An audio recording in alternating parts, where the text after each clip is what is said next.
Now, I want to start off by saying your first time will suck, but you want to wait for things to be perfect before you even start. This makes you two things: a bitch and a pussy. So, sorry for the profound language, but it needed to be said, and I'll explain why. Your first time at anything will suck, especially for an average Joe like me, whether it would be sports, business, drawing, social interactions, hell, even sex. You aren't a born natural.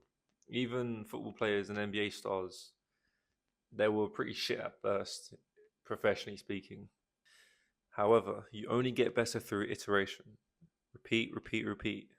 Here's the worst thing: those who don't even try in the first place and immediately assume they're going to be shit the first time. Well, yeah, you're going to be shit your first time. And because they know they're going to be bad at the first time, they don't bother trying. These type of people you need to get away from. I avoid these people at all costs because they're just toxic. Their mentality will just project onto you, which is horrible. It's a very pessimistic way to view things. The truth is, when you start out, you will never be ready. We all wait for that perfect time, that perfect moment, and we just sit there waiting, and it never comes. It never arrives. And we'll be there on our deathbed, still waiting for that perfect time. And by then, this sinking feeling of regret will creep in and consume us. You start out and you get better with time. You get better through iteration. You get better with practice. It takes time to be the best. What you need to do is to start. You need to get that ball rolling. It's going to be shit the first time.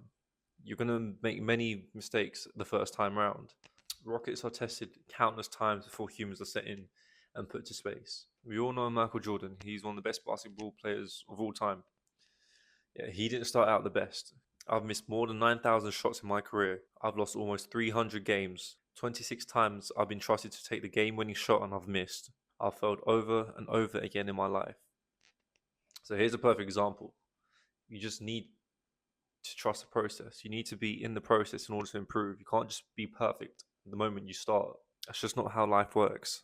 So you can wait for that perfect time. But all I'm going to say is the old age is going to creep up to you, and then that sinking feeling of regret will grow bigger and bigger. Also, just to mention, don't be stuck in tutorial hell. Like, just because you watch a bunch of videos on how to do something and you don't start, what it is just self masturbation. So you can take in all that information, and when you start, you'll forget half the information anyway. So what you need to do is just start and learn as you go. Watch the videos as you go. This is the best way to learn. Now, before I go, I'm going to leave you with a quote. Many of you heard of it, some of you haven't, but I'm just going to say it anyway. It applies best to what I'm talking about. The best time to plant a tree is 20 years ago. The second best time to plant a tree is now. Don't let regret destroy your life. Alright, cool.